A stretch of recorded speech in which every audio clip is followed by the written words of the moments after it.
샬롬 샬롬 샬롬 샬롬 샬롬. 하나님 사랑합니다. 여러분 주 안에서 사랑합니다. 열왕기하 16장 1절에서 20절까지 말씀이죠.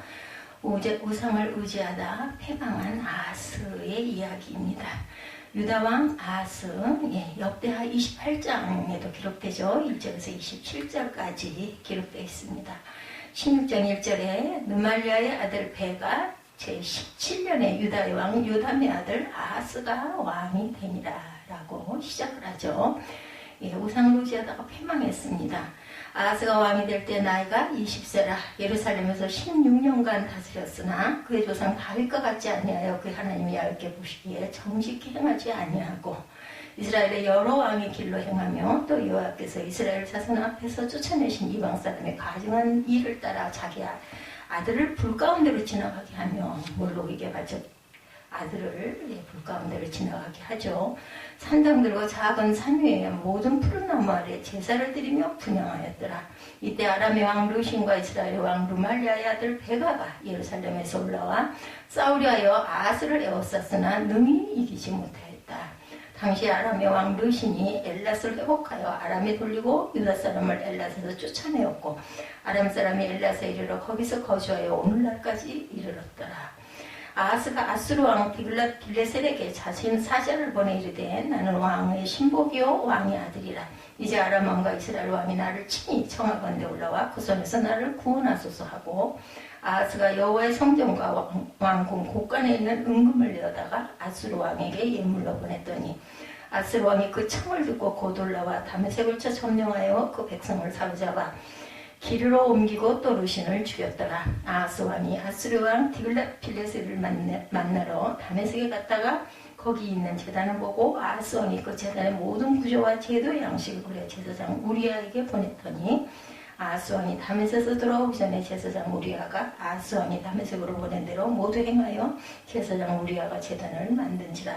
왕이 다메섹에서 들어와 제단을 보고 제단 앞에 나아가 그 위에 제사를 드리되 자기의 번제물과 소제물을 불사르고 전제물을 붓고 수은제 짐승의 피를 제단에 뿌리고 여호와의 앞 곧 성전 앞에 있던 놋제단을 새 제단과 여호와의 성전 사이에 옮겨다 그 제단 북쪽에 그것을 두니라.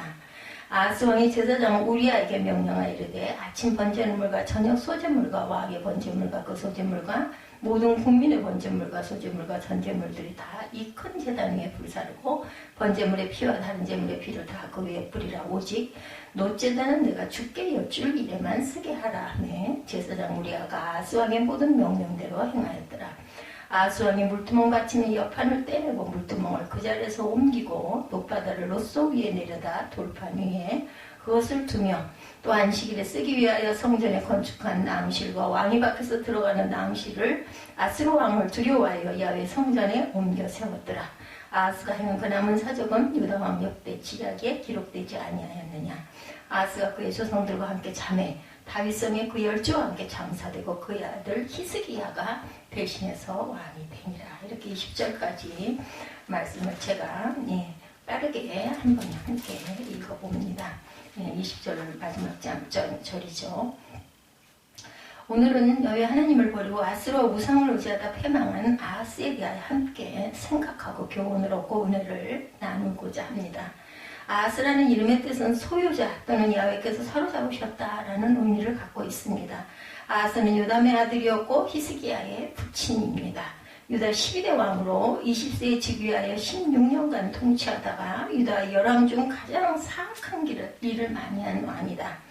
이방 모압의 영향을 받아 자기 자녀를 불 가운데 지나가게 하고 아까 말씀이 있었죠. 산당과 산의 모든 푸른 나무에 제사를 드리며 분향하는 등 철저하게 우상을 숭배함으로 야훼께 가증함을 여김을 받습니다.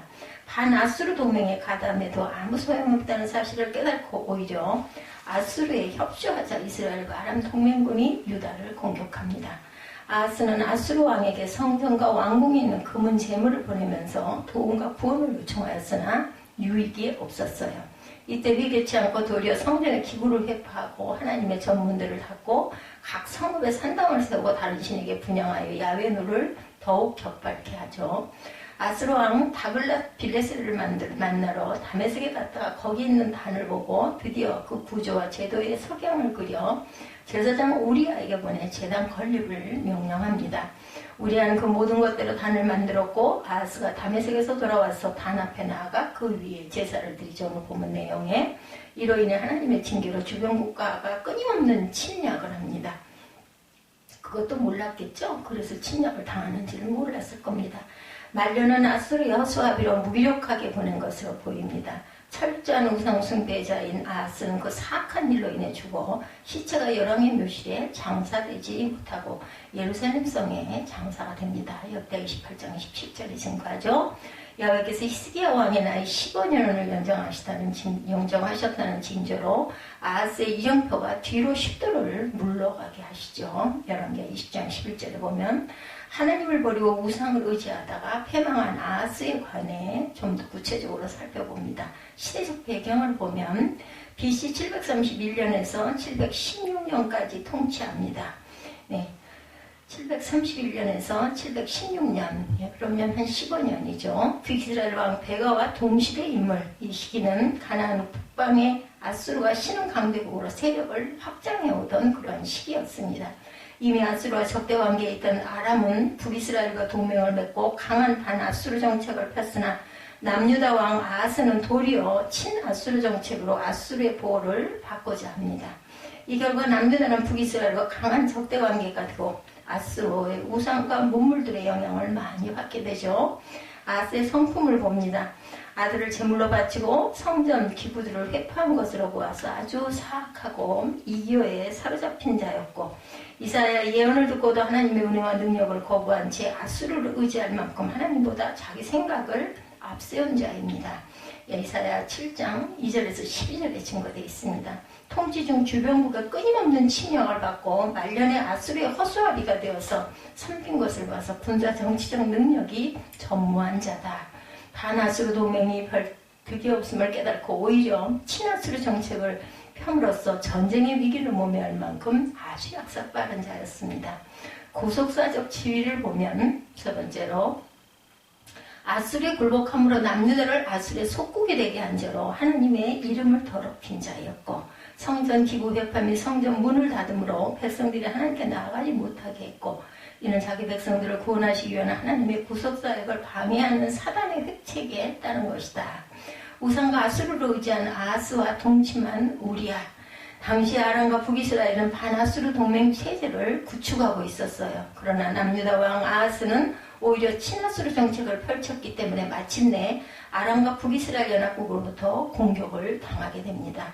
물론 이와 같은 아하스의 원군 요청에 따라 아수르 군대가 출병하여 아람과 북이스라엘 연합군을 격파하지만 장차 아수르가 남유다 왕국이 더 큰 적이 될 것이라는 사실을 전혀 깨닫지 못한 근시안적인 짓이었죠. 예. 아무튼 아수르의 원군에 대한 감사를 표시하기 위해서 아하스는 친히 다메섹으로 디글랏 빌레셋을 찾아갑니다. 그런데 바로 그곳에서 본 우상의 제단을 모방해서 예루살렘 성전에 새로운 제단을 만들게 한 아하스는 솔선해서 각종 제사를 그 위에서 드립니다. 결국 이러한 행위는 율법에 규정된 성전 제사 제도를 아하스가 임의로 변경시킨 처사로 여호와 신앙과 우상 숭배를 혼합시킨 범죄를 저지르죠. 우리는 아하스의 배교 행위에 동참한 것이 다름 아닌 제사장 우리아였다는 사실을 기억해야 합니다. 그는 한때 하나님 앞에 진실된 증인이라고 칭찬받기도 했음에도 불구하고 이사야 8장에 증거하죠. 어떻게 해서 이와 같은 잘못에 빠졌는지 납득이 가지 않습니다. 아마 정치 권력 앞에 이미 권위를 상실해버린 영적 지도자였던 우리아는 현실과 타협함으로 자신의 지위를 유지하려고 시도했던 것으로 추측이 되죠. 스스로 성도라고 자처하면서 정작 눈앞의 어려움을 피하기 위해서 세상적인 방법을 동원하는 자는 결국 하나님을 떠나 세상의 우상을 섬기게 됩니다. 아하스는 아수르의 도움으로 아람과 북이스라엘의 공격을 물리치자 마치 아수르가 섬기던 우상이 유다의 하나님보다 더 큰 힘을 지닌 신으로 여기게 됩니다. 그래서 감히 아하스는 하나님의 성전에 우상의 제단을 설치하고 각종 제사를 드리기까지 한 거죠. 세상이 주는 일시적인 만족과 편안함에 눈이 어두워져서 하나님을 버리고 세상을 따르거나 하나님과 세상을 겸하여 섬기는 혼합주의에 빠지는 것은 결국 하나님 나라에 누리게 될 영원하고 참된 만족과 평안을 스스로 내버리는 처사라는 것을 잊지 말아야 되겠죠. 한편 아하스의 통치 시대에 활동하던 선지자 이사야는 아수르 제국을 의지하기보다는 오직 야훼께 도움을 구하라, 이렇게 이사야 7장 3절부터 9절까지 8장 5절부터 8절까지 간곡히 충고합니다. 전혀 받아들이지를 않죠. 진실로 인생의 참된 도움은 천지를 지으신 하나님께로부터 말미암는다는 사실을 깨닫는 자만이 환난 날에 피할 것을 얻게 되죠. 그러므로 우리는 눈앞에 닥친 위기를 세상적인 방법으로 모면해 보겠다는 생각을 하지 말고 하나님께 간구하고 의지함으로 궁극적인 해결책을 모색하는 지혜를 발휘해야 되겠죠. 시편 146편 1절에서 5절까지 증거합니다. 환난 날에 큰 비극이기도 했습니다. 우리는 세상을 살아가는 동안 종종 많은 환난을 만나요. 그죠? 크고 작은 그 환난은 여러 가지가 있습니다. 질병, 빈곤, 이별, 이러한 환난으로 인해 사람들은 고통스럽고 또한 어둡게 살아가기 쉬운데 이때 많은 사람들은 닥쳐오는 환난이 힘에 겨워 쓰러지거나 스스로 파멸이 되기도 합니다. 본문에서 아스 왕은 에돔과 블레셋의 침입을 받아 환난 가운데 있었으나 올바로 대처하지 않으므로 그의 삶이 파멸되어 가는 과정을 그려주죠. 우리는 아하스처럼 그러한 비극은 절대로 당해서는 안 되겠습니다. 그러면 환난을 당했을 때 더욱 파멸로 이끄는 요소가 무엇인지 살펴보고 환난 중에 올바로 대처하는 저와 여러분들이 되시기를 바랍니다. 자신을 곰곰이 돌아봐야 되겠죠. 잘 항상 살펴보고 돌아봐야 됩니다. 예외는 없어요. 나는 믿음이 이만하니까 절대로 그런 얘기는 나하고 해당이 안 돼. 이런 일은 없습니다. 우리의 삶 가운데 큰 환난의 풍파가 닥칠 때 그 풍파 가운데 휩싸여 당황하거나 타인을 원망하는 것은 큰 비극입니다. 종종 예기치 않았던 많은 고난을 당하는 때는 먼저 하나님 앞에 나 자신을 돌아봐야 되겠다. 왜냐하면 하나님께서 나에게 이 고통을 주시는 이유가 반드시 있기 때문이죠. 이유 없는 고통은 없고 그 이유는 바로 당신 자신 때문일 경우가 있다는 것, 내 자신 때문일 수가 있다는 것을 항상 생각해 와야 합니다. 하나님은 환경을 통해 나를 훈계하시고 환난 때는 나 자신을 곰곰이 돌아보는 태도가 꼭 필요합니다. 종종 모든 고난과 고통 뒤에 섭리하시는 하나님의 손길을 보지 못하고 나를 고통스럽게 하는 환경, 나를 찌르는 문제 혹은 사람만 볼 때가 많죠. 그러므로 하나님 앞에 낮아져 회개하기보다는 원망하고 불평하고 미워하고 낭망하고 좌절합니다. 우리에게 큰 고통이 있었습니까? 여러분들 요즘은 어떠십니까? 그럴 때 본문에서 아하스는 큰 환난과 풍파 가운데 하나님 앞에 자신을 돌아보지 않으므로 하나님의 노를 격발케 하죠. 오늘 본문 25절에 보면 16장 20 본문에 보면은 이런 내용들이 나와 있습니다.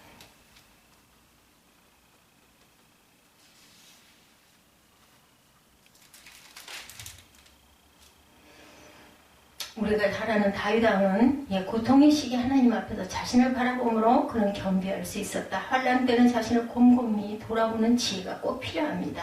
회개하지 않았어요. 절대로. 그죠? 내가 잘못됐다라는 걸 생각해야 회개를 할 텐데 그렇지 못했습니다. 환난 때에 내가 낮아져 하나님 앞에 회개하는 것은 하나님의 자비와 은총을 얻는 길이지만 원망과 불평과 분노와 아니면은 누군가가 자꾸 너 때문이야 하는 마음을 품게 되면은 미움과 분노에 사로잡혀서 절대로 회개할 수가 없습니다. 사람은 때로 자신을 잘 알지 못하기 때문에 환난을 초래하기도 하죠. 이것은 자신의 죄 때문에 고난당하는 것을 모르고 하나님께서 징계의 채찍과 회초리를 사용하시는 사람이나 환경만 바라보고 환난에 대처하려고 하다가 더 큰 환난과 고통의 소용돌이 속에 빠져버리는 경우가 많습니다. 환난이나 고통의 때일수록 하나님만 바라보고 자신의 죄에 대한 회개, 겸비의 태도가 반드시 필요하다. 본문의 아하스 왕은 자신의 죄악으로 인해 그토록 큰 징계와 고통을 연속적으로 당하는데도 하나님 앞에 회개하지를 않죠. 그는 점점 더 큰 죄를 범하다가 야훼의 노를 끝까지 격발케 해서 결국은 죽게 됩니다. 본문은 우리에게 귀한 거울이 되어서 아하스처럼 되지 말기를 교훈합니다. 그러므로 환난과 고통을 당할 때 무엇보다도 먼저 하나님 앞에 나가 무릎 꿇고 회개하는 저와 여러분이 되시기를 주님의 이름으로 축복합니다. 기도하지 않는 것도 문제죠. 세 번째로 환난 날에는 인간과 의논하거나 인간의 도움을 요청할 것이 아니라 하나님께 먼저 기도해야죠. 시편 107편은 이 사실을 잘 교훈합니다. 특히 36절에서 43절에는 각기 다른 종류의 환난 가운데 빠진 사람들의 모습이 나오죠. 이들 공통점은 다 고통 가운데 있었다는 것이고 그 가운데 하나님께 부르짖어 기도했다는 것이죠. 그리고 하나님께서는 이들의 기도에 응답하여 그들을 위기 상황에서 건져주십니다. 시편 107편입니다. 또한 50편 5절에도 어떤 고통 가운데 있든지 기도하라고 말하죠. 그러므로 하나님께서 환난 날에 나를 부르라. 내가 너를 건지리라. 나를 영화롭게 하리로다. 내가 나를 영화롭게 하리로다 말씀하죠. 야고보서 4장 13절 잘 아시는 말씀이죠. 너희 중에 고난당하는 자가 있느냐. 예, 기도할 것이요. 그런데 아하스 왕은 자신의 큰 죄로 인해 하나님의 진노를 받고 큰 환난을 당하는데도 하나님께 기도하지 않고 도리어 다메섹의 우상들을 의지했죠. 본문의 결과는 패망이었다라고 나타납니다. 우리는 아하스를 통해 환난을 당할 때 나 자신을 곰곰이 돌아보지 않고 회개하지 않고 기도하지 않는 것은 비극이고 패망을 초래하는 지름길이라는 것. 그러므로 내가 환난으로 심히 괴로울 때는 먼저 나 자신을 돌아볼 줄 알고 하나님 앞에 회개하고 고통에서 건져주시기를 간절히 기도해야겠습니다. 이것이 환난을 이길 수 있는 지름길입니다. 우상숭배로 패망한 아하스가 우리에게 주는 교훈을 보면 첫째, 전쟁의 위기를 모면할 목적으로 하나님보다 아수르를 의지하기에 서슴지 않았다. 아하스가 결국 유다를 아수르의 속국으로 그렇게 해서 만들었듯이 하나님을 무시하고 세상을 의지하는 자의 종말은 결코 평탄치가 못하다. 둘째, 아하스는 어려움을 당할수록 더욱 하나님께 범죄하죠. 이처럼 마음이 공고할 때 하나님을 찾기는 쉽지가 않습니다.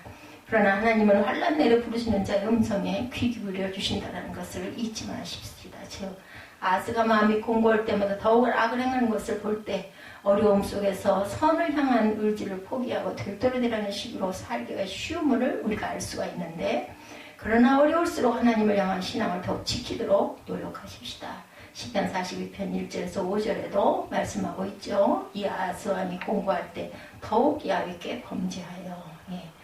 네, 이렇게 말씀하고 역대하 28장 22절에도 말씀하죠. 아하스가 사악한 왕임에도 불구하고 하나님께서 유다를 외세의 위협으로부터 지켜주신 것은 다윗의 왕통을 통해 그리스도를 보내겠다는 언약을 이루기 위함이었다는 것도 또한 저희들이 알고 가야겠죠. 네 번째, 아하스가 이방신을 섬기고 아들을 제물로 바치는 가증한 일을 행했어요. 하나님을 떠나 있을 때 하나님께서는 아람과 에브라임을 들어 유다를 징벌하시죠. 역대하 28장 1절에서 7절입니다. 이는 야훼를 섬겨야 할 성도가 세상의 것을 쫓아갈 때 하나님께서는 세상의 악한 것을 들어서라도 성도를 치시고 교훈합니다. 다섯째, 유다를 침입한 이스라엘군이 유다 백성들을 포로로 노력해 갈 때 하나님께서는 오뎃을 들어 이스라엘을 책망케 하시고 에브라임 두목을 들어 유다 백성들을 노임받게 하시죠.